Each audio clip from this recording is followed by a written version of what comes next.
You got challenges that you're going to run across. Get pre-approved in just minutes. Apply anywhere on any device by visiting southeastmortgage.com. I think early on there was, but some of the opportunities, a lot of the opportunities that I had didn't make sense for my family, so I didn't do it.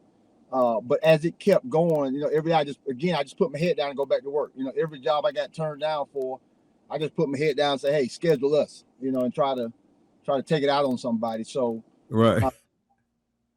College was the goal at some point, but I got to the point now when I left Stockbridge to go to New Manchester, I was convinced that I was just going to be a high school coach.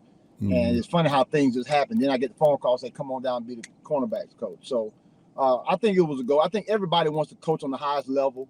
I've had an opportunity to do the Bill Walsh minority coaching intern twice. I just got done with the Falcons here, with the Atlanta Falcons for 2 weeks. And then prior to that, I did the Seattle Seahawks in 2018. So, working with those guys, working with elite players, I think everybody works at the highest level. So, I'll keep plugging and just try to put the best resume I can together and see what happens. How did you like, I know, well, we're going to get to that. I'm actually that in a minute. But for the Falcons, you were coaching for 2 weeks, the cornerbacks? Yeah, cornerbacks. I got to work with two big-time coaches and Jerry Gray. Jerry's probably coached in the league for 28 years. He played for about 9 years. All-pro, college football Hall of Fame guy, played at the University of Texas.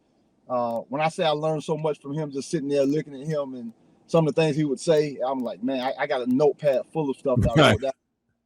The other guy was Steve Jackson, who played a number of years in the league, and he's probably coached, 18, 19 years in the NFL too, both for DB, played DB, have coached in the league for a number of different teams. So it was a great experience. But I worked with those guys in terms of players. It was AJ Terrell.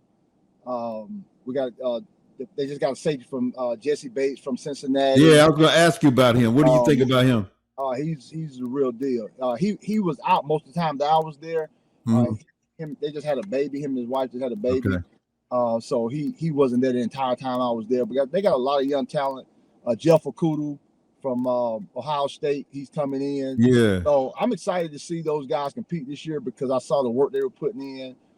Very good in the classroom, very good on the field, very coachable. Trey Flowers was there. He was actually with me in 2018 with the Seattle, so I've been knowing Trey for a number of years. I think he just previously got there from Cincinnati as well.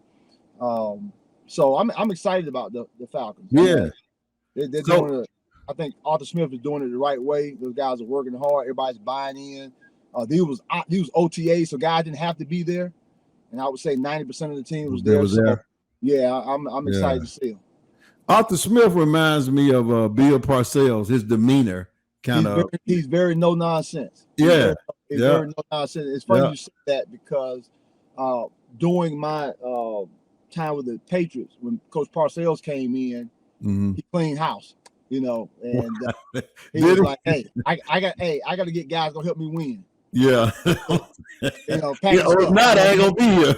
Nah, the package stuff. So, no, I think he's a no nonsense guy. I think the guys respect him. I know he does a heck of a job, commanding the room when he's up front. And like I said, I'm excited. I mean, I didn't know a whole lot about the staff and some of the players prior to that opportunity, but I say it was a great opportunity. Everybody was first class, and I'm excited to see him this year.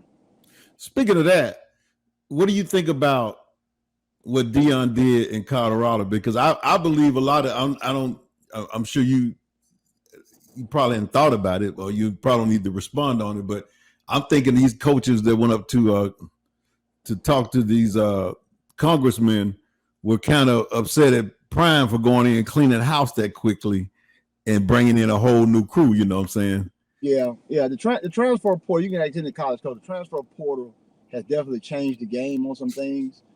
Back when I was a player, if you got a scholarship, you were there for 4 years. Yeah.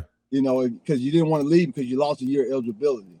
Mm-hmm. So, the guys, have got some definitely power. Like I say, And the transfer is not all bad. There's sometimes where kids need a new situation, and now they have opportunity to do that. Now because the kids are doing that, it's giving coaches the power to do that as well. You know what I mean? Mm-hmm. And now everybody's, I was looking the other day, Bill Walsh, I think his first 3 years in the league, he was 8-24. Do you know in today's climate, he wouldn't get those? He's done. He's done. He wouldn't have gotten those opportunities to learn from his mistakes and do it better. Right. And so because you don't get 3 years, Right. coaches are trying to take advantage of the system to get guys and help them win right now. Right. And the difficult part is to try to win right now, but at the same time sustain success. And it's hard to do that when you got guys coming left and right, left and right, left and right. You need guys that you can build something with, build a culture with, build an atmosphere with, and it's just hard. So I understand why Coach Prime did what he did. I can't say I wouldn't do the same thing. I mean, because at the end of the day, if you're gonna judge me after 1 or 2 years, I got to get guys in here. I got to get them in there, or at least that are on my page. You know what I mean? Right. So, that's the ugly part of college football right now. Yeah, it is. It's a rarity that you see guys that stay around with a school or even in the league, in the NFL, that without winning, you know what I'm saying? They don't give you that many shots like that. So Georgia Southern, when you took the interim head coach position, you had 8 games or something? 8 games, yes, sir. What did you learn from that head coaching in college that, I don't know, you didn't think about before you took the position? Make sure that you like and subscribe and hit the all button and all that kind of stuff, because we're going to have a lot of good interviews on this podcast. Get pre-approved in just minutes.